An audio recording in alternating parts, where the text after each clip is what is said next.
ऐसे थे चंबल के महान क्रांतिकारी पंडित गेंदालाल दीक्षित। शहादत दिवस पर दी गई श्रद्धांजलि। बाह, आगरा। चंबल के क्रांतिवीर commander in chief Gendalal Dikshit की पुण्यतिथि पर उन्हें शिद्दत से याद किया गया। चंबल संग्रहालय परिवार की तरफ से बाह क्षेत्र के मई गांव में पंडित गेंदालाल दीक्षित के राष्ट्रीय स्मारक पर चंबल गाथा कार्यक्रम के तहत समारोह आयोजित किया गया था। यहाँ वक्ताओं ने पंडित गेंदालाल दीक्षित के आजादी की लड़ाई में योगदान को याद करते हुए अपने विचार व्यक्त किए। कार्यक्रम का संचालन वरिष्ठ पत्रकार शंकर देव तिवारी और अध्यक्षता प्रयाग नारायण शर्मा ने की। समारोह को संबोधित करते हुए स्थानीय समाजसेवी दिनेश मिश्रा ने कहा कि जल्द ही राष्ट्रीय स्मारक की बाउंड्री, सड़क और उसका नामकरण सहित आजादी के योद्धा गेंदालाल दीक्षित की भव्य प्रतिमा स्थापित की जाएगी। पवन टाइगर ने कहा कि चंबल के क्रांतिवीरों की पुस्तकें छपवाकर, अभियान चलाकर विभिन्न स्कूलों व कॉलेज में चंबल क्षेत्र के नायकों से युवा पीढ़ी को परिचित कराया जाएगा। कवि विनोद सांवरिया ने अपनी मार्मिक कविताओं के जरिए महानायकों के योगदान को रेखांकित किया। इस दौरान commander in chief Gendalal Dikshit के जीवनीकार और महुआ डाबर एक्शन के महानायक पिरई खां के वंशज डॉक्टर शाह आलम राणा को सम्मानित किया गया। स्मारक पर पुष्पांजलि के बाद दीपों से जगमग किया गया। इस अवसर पर विजितेंद्र गुप्ता, रमेश कटारा, बबलू यादव, रिंकल दीक्षित, राहुल यादव, नरेंद्र भारतीय, कमल किशोर दीक्षित, राम मोहन यादव, दीपक भारतीय, आलोक यादव, विजेंद्र कुमार दीक्षित आदि ने श्रद्धा सुमन अर्पित किए। ऐसा था गेंदालाल दीक्षित का क्रांतिकारी जीवन। जंगे आजादी के दौरान संयुक्त प्रांत के क्रांतिकारियों के बीच मासाप नाम से सुविख्यात गेंदालाल दीक्षित ने न सिर्फ छात्रों और नवयुवकों को स्वतंत्रता की लड़ाई से जोड़ा, बल्कि बिहार के 10 सरदारों में राष्ट्रीय भावना जगाकर उन्हें स्वतंत्रता की लड़ाई के लिए जीवन सौंपने की शपथ भी दिलवाई। इतिहास में उनकी पहचान मैनपुरी षड्यंत्र केस के सूत्रधार, उस दौर के सबसे बड़े सशस्त्र संगठनों शिवाजी समिति व मातृवेदी के संस्थापक कमांडर के रूप में होती है।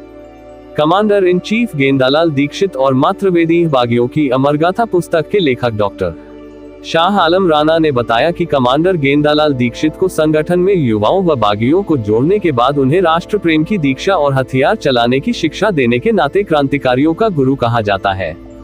महान क्रांतिकारी पंडित रामप्रसाद बिस्मिल को स्वतंत्रता आंदोलन से जोड़ने व शस्त्र शिक्षा देने का श्रेय भी इन्हीं को है। उन्होंने अलग अलग प्रांतों में काम कर रहे क्रांतिकारी संगठनों को एकीकृत कर विप्लवी महानायक रासबिहारी बोस की सन 1915 की क्रांति योजना का खाका खींचा था। इटावा और आगरा से की पढ़ाई।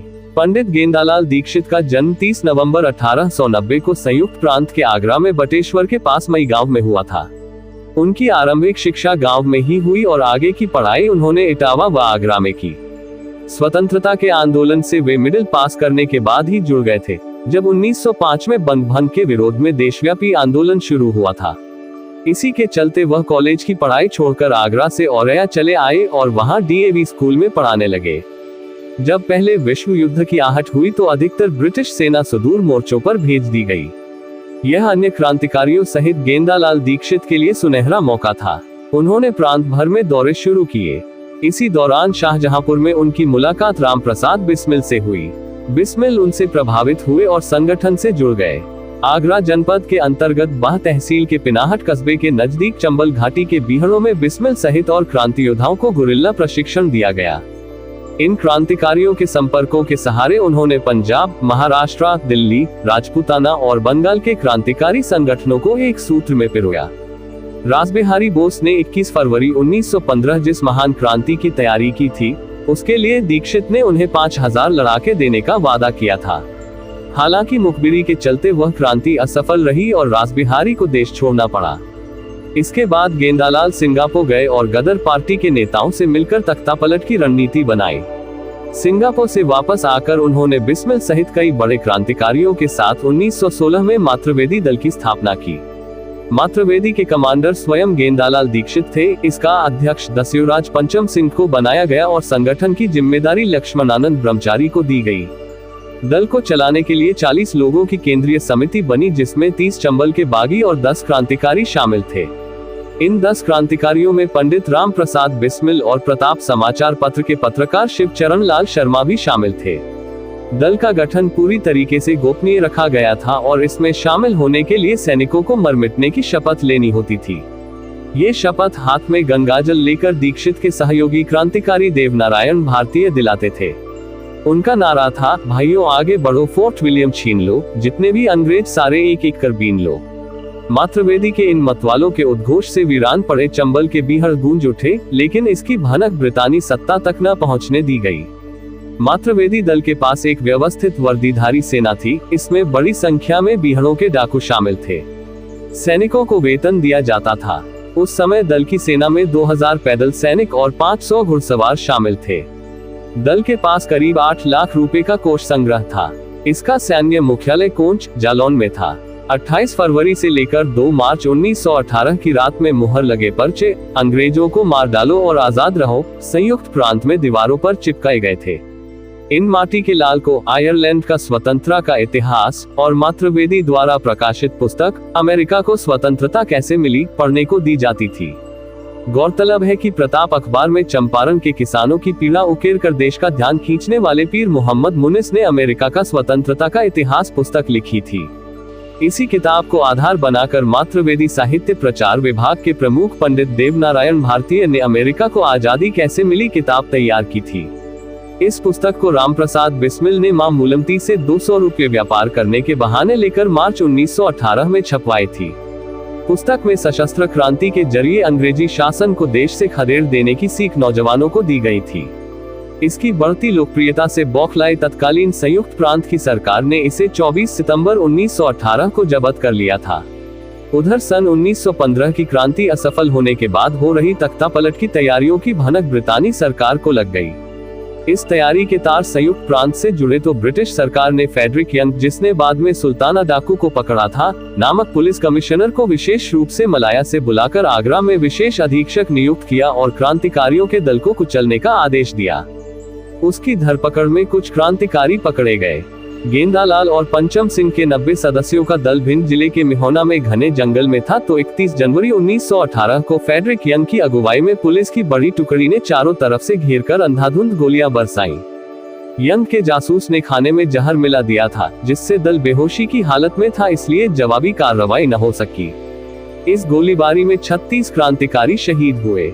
गेंदालाल दीक्षित को 3 और लक्ष्मणानंद ब्रह्मचारी को 9 गोली लगी, दोनों गिरफ्तार हुए। सभी घायल गिरफ्तार क्रांतिकारियों को ग्वालियर किले में मिलिट्री की निगरानी में बंद कर दिया गया। इस मामले का मुकदमा मैनपुरी षड्यंत्र केस के रूप में चलाया गया, क्योंकि दल के सदस्य दलपत सिंह ने मुखबिरी मैनपुरी जिलाधीश को ही की थी। जब गेंदालाल को किले के बंदीगृह से निकालकर मैनपुरी में आईजी सामने लाया गया तो उन्होंने कहा, आपने इन बच्चों को व्यर्थ ही पकड़ रखा है। इस केस का तो मैं स्वयं जिम्मेदार हूँ। पंजाब, बंगाल, बम्बई, गुजरात सहित विदेशों से मेरा कनेक्शन है, इन सबको आप छोड़ दीजिए। आईजी ने उनकी बात पर भरोसा कर लिया और कई नौजवानों को छोड़ दिया। इसके बाद उन्हें कप्तान की कोठी पर ले जाकर मुखबिरों के साथ ही हवालात में बंद कर दिया गया। मैनपुरी में हवालात में बंद होने के दौरान उनके सहयोगी देवनारायण भारतीय ने उन तक फलों की टोकरी में रिवाल्वर व लोहा काटने की आरी पहुंचा दी, जिसकी मदद से गेंदालाल सलाखें काटकर फरार हो गए। इस दौरान कुछ समय उन्होंने ग्वालियर स्टेट के छोटे से गांव में मात्र राशन पर अध्यापन किया, लेकिन किले में कैद के समय हुआ क्षय रोग बढ़ता जा रहा था। वह हरिद्वार गए, फिर दिल्ली होते हुए बीमारी की हालत में अपने वीरान पड़े गांव आए।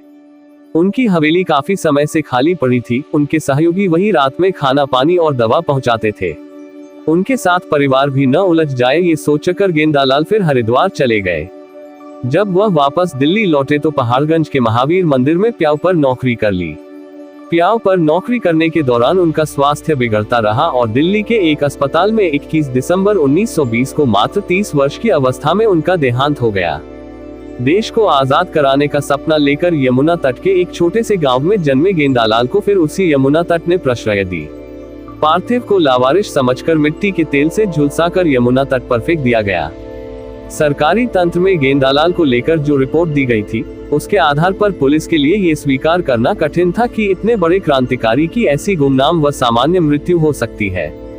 इसलिए अगले 20 वर्षों तक पुलिस उनकी खोज करती रही और उनके परिवार पर नजर रखती रही। कई बार उनके घर के पास में सेना की टुकड़ियों ने पड़ाव भी डाला, परिजनों से पूछताछ भी हुई। दरअसल होम मिनिस्ट्री के तत्कालीन officer special on duty L F. Rushbrook William की ब्रिटिश पार्लियामेंट में पेश रिपोर्ट इंडिया इन 1919 से अंग्रेजी हुकूमत घबरा गई थी। इस रिपोर्ट में बताया गया है कि मातृवेदी के क्रांतिकारी देश भर में फैले हुए हैं और ब्रिटिश सरकार को पलट देना चाहते हैं। जुलाई 1919 की डायरेक्टर सेंट्रल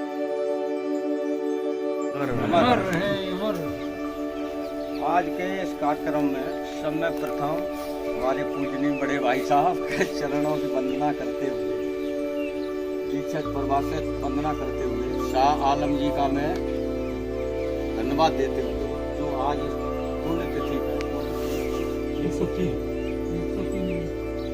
100 पुण्य तिथि पर जो हम लोग इकट्ठे हुए हैं, उसके बारे में बताना चाहता हूँ कि सर्वप्रथम जो रोड ये आई है साइकिल ट्रैक से यहाँ तक, वो पंडित जी के नाम से बहुत बड़ी पट्टिका लगवा उनके नाम। दूसरा, दोनों रास्ता बहुत जल्दी स्मारक तक, यहाँ तक स्थल तक रोड बने बहुत जल्दी, 1-2 महीने ये वाली हो जाएगा। इसका विस्तार करूँगा यहाँ से जो गली है, इनकी वो सीमा है वहाँ तक चबूतरा जो भी है, और जो भी एक मूर्ति लगवाऊंगा जहाँ ये कहेंगे पंडित जी, चाहे तो खान पे 1 बीघा जमीन हम देंगे, हमारे पास है, वहाँ बहुत बड़ी मूर्ति लगेगी, जिससे हमारे कई पंडित जी का आगे नाम लगातार कई पीढ़ी तक चलता रहे। ये गांव के गौरव नहीं, ये पूरे हिंदुस्तान के गौरव है जो इन्हें।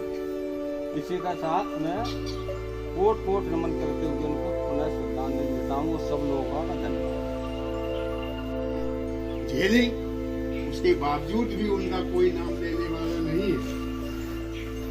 आजादी के बाद जो सत्ता में लोग आए, जो ताकत में लोग आए, जो आजादी जिन लोगों ने दिलवाई थी, उनको भूल करके आजादी प्राप्त करके, जो सत्ता प्राप्त करके, स्वतंत्रता प्राप्त करके, जो स्वतंत्र भारत में अपना जीवन यापन करने वाले लोग हैं, उनकी महिमा मंडन करने में तो कोई कोर कसर नहीं रखी गई, जिससे हमारी जो पीढ़ी है, हमारे आगामी जो बच्चे हैं, इनसे प्रेरणा लेंगे, त्याग की, बलिदान की, तपस्या की प्रेरणा लेंगे।